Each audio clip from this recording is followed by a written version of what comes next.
مصائب کے وقت صبر اور استقامت سے کام لیتے اور مسلمانوں کو خوب مدارت اور توازہ بجا لاتے تھے۔ لوگ اپنے معاملات میں آپ سے آ کر مشورہ لیا کرتے تھے اور آپ کو اعلیٰ درجے کا صاحب سمجھتے تھے۔ یہی وجہ تھی کہ ابن دغنا آپ کو راستے سے جب کہ آپ مکہ سے رخصت ہو چکے تھے واپس لے آئے تھے، جس کا ذکر ہم کر چکے ہیں۔ آپ انصاف اور اخبار عرب کے بڑے ماہر تھے۔ آپ تباہ برائیوں اور کمینہ خلصلتوں سے دور رہتے تھے۔ آپ نے جاہلیت ہی میں اپنے اوپر شراب حرام کر لی تھی۔ حضرت ابوبکر صدیق نے کسی نے سے پوچھا کہ آپ نے کبھی شراب پی ہے؟ آپ نے فرمایا نعوذ باللہ کبھی نہیں۔ اس نے پوچھا کیوں؟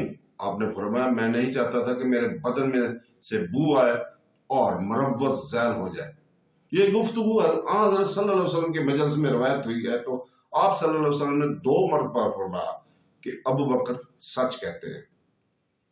تو دوستو حضرت ابوبکر صدیق رضی اللہ تعالیٰ عنہ خیر مجسم، بے عیب، سلیم طبع، حق پسند اور حق پرور تھے۔ یہی سبب تھا کہ جب حضرت صلی اللہ علیہ وسلم نے آپ کو دعوت اسلام پیش کی تو آپ نے کچھ بھی پس و پیش نہ کیا، فوراً قبول کر لیا اور نصرت امداد کا وعدہ فرمایا۔ پھر وعدہ کو نہایت خوبی کے ساتھ پورا کر دیا اور دکھایا۔ حضرت صلی اللہ علیہ وسلم نے فرمایا بجز نبی کے اور کسی پر جو ابوبکر صدیق سے بہتر ہو آفتاب طلوع نہ ہوا، کیونکہ آپ قریش میں ہر دل عزیز تھے، اس لیے بہت سے لوگ آپ کو سمجھانے سے ایمان لے آئے، جن میں عثمان بن عفان رضی اللہ تعالیٰ عنہ، طلحہ بن عبداللہ اور سعد بن وقاص ویسے حضرات شامل تھے۔ حضرت ابوبکر صدیق سب سے پہلے حضرت صلی اللہ علیہ وسلم پر ایمان لائے۔ جس شخص نے سب سے پہلے حضرت صلی اللہ علیہ وسلم کے ساتھ نماز پڑھی وہ حضرت ابوبکر صدیق رضی اللہ تعالیٰ عنہ ہی تھے۔